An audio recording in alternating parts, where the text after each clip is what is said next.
Hello friend, welcome to my channel study nice में आपका स्वागत है। मैं आज आप लोग के लूसेंट मैं कराने वाला लूसेंट फिजिक्स चैप्टर 1 है और टॉपिक 8 किसके बारे में बात करूंगा। श्यानता के बारे में, जिसको बोला जाता है विस्कस फोर्स। चलिए मैं इसको अभी कराऊंगा टॉपिक को। लोग ध्यान से बने रहेगा चैनल पर, वीडियो कहीं छोड़ के मत जाइएगा, बहुत इंपॉर्टेंट होने वाला है। और फ्रेंड, मैं एक बात बताता हूँ, आप लोग चैनल पर नए हो तो प्लीज़ सपोर्ट करिएगा। मैं इस तरह का और वीडियो लाऊंगा। देखिए फ्रेंड, श्यानता है टॉपिक 8। देखिए इसके बारे में मैं कराऊंगा। श्यान बल हिंदी और इंग्लिश में बोलते हैं विस्कस फोर्स, हिंदी में बोलते हैं श्यान बल। देखिए इसके बारे में मैं टॉपिक बताऊंगा। किसी द्रव या गैस की दो क्रमागत परतों के बीच उनकी अपेक्षित गति के विरोध करने वाले घर्षण बल को श्यान बल कहते हैं। क्या कहते हैं? श्यान बल कहते हैं।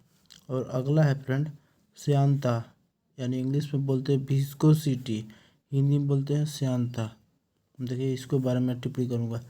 तरल का वह गुण जिसके कारण तरल की विभिन्न परतों के मध्य अपेक्षित गति का विरोध होता है श्यानता कहलाता है। क्या कहलाता है? श्यानता कहलाता है। और श्यानता केवल द्रवों तथा गैसों का अणु है। क्या है? गैसों का अणु है। और याद रखिएगा, द्रवों में श्यानता अणुओं के मध्य लगने वाले संजक बलों के कारण होती है। किसके कारण? संजक बलों के कारण होती है। गैसों में श्यानता इसकी एक परत है, दूसरी परत में अणुओं के स्थानांतरण के कारण होती है। किसके कारण? स्थानांतरण के कारण होती है। और गैसों में श्यानता द्रवों की तुलना में बहुत कम होती है। क्या होती है? बहुत कम होती है। और ठोसों में श्यानता नहीं होती है। क्या नहीं होती? श्यानता नहीं होती है। एक आदर्श तरल की श्यानता शून्य होती है। क्या होती है? शून्य होती है। याद रखिएगा। ताप बढ़ने पर द्रवों की श्यानता घट जाती है। क्या हो जाती है? श्यानता घट जाती है। और परंतु गैसों की बढ़ जाती है। क्या होती है? परंतु गैसों की बढ़ जाती है। किसी तरल की श्यानता को श्यानता गुणांक कोफिशिएंट ऑफ विस्कोसिटी, क्या है? कोफिशिएंट ऑफ विस्कोसिटी द्वारा मापा जाता है।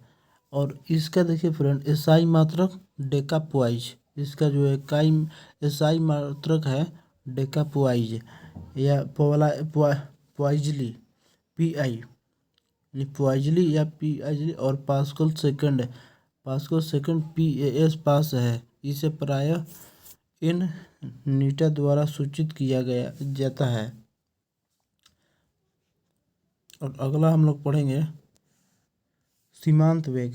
सीमांत वेग, जब कोई वस्तु किसी श्यान द्रव में गिरती है तो प्रारंभ में उसका वेग बढ़ता जाता है, किंतु कुछ समय के पश्चात वह नियत वेग से गिरने लगती है। इस नियत वेग को ही वस्तु का सीमांत वेग कहते हैं। इस अवस्था में वस्तु का भार श्यान बल और उत्प्लावन बल के योग के बराबर होते हैं, अर्थात वस्तु प्रकार करने वाले सभी बलों का योग शून्य होता है। क्या होता है? शून्य होता है।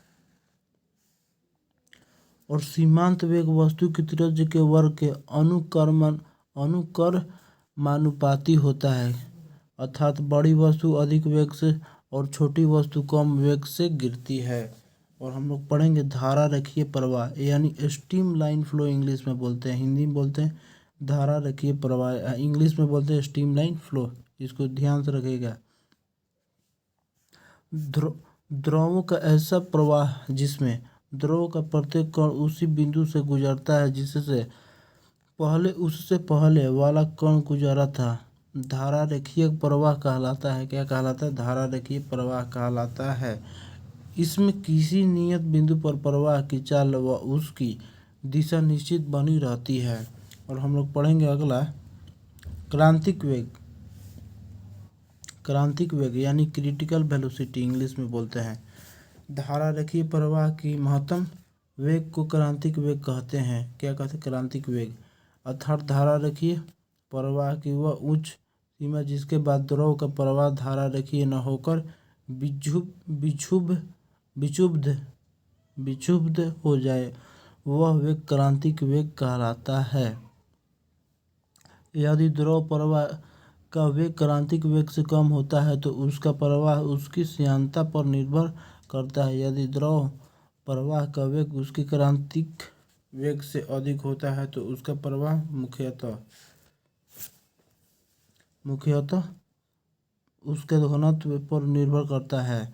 जैसे एग्जांपल देखिए, ज्वालामुखी से निकलने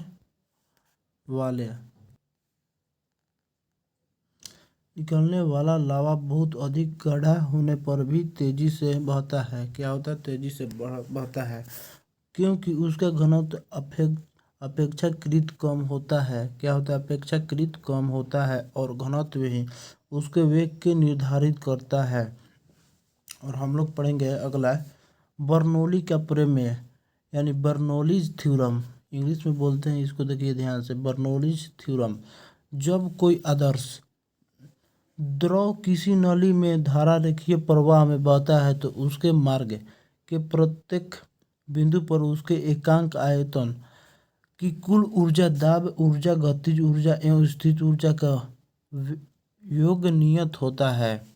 इस प्रमेय पर आधारित यूट्रीमीटर यानी वेंटूरीमीटर से नली में द्रव का प्रवाह की दर ज्ञात की जाती है। तो चलिए मैं वीडियो को यहीं पर एंड कर देता हूँ, क्योंकि वीडियो बहुत लंबा हो जाएगा। आप लोग चैनल पर नए हो तो प्लीज़ सब्सक्राइब और लाइक कर दीजिएगा। बस यही मेरा है आपसे।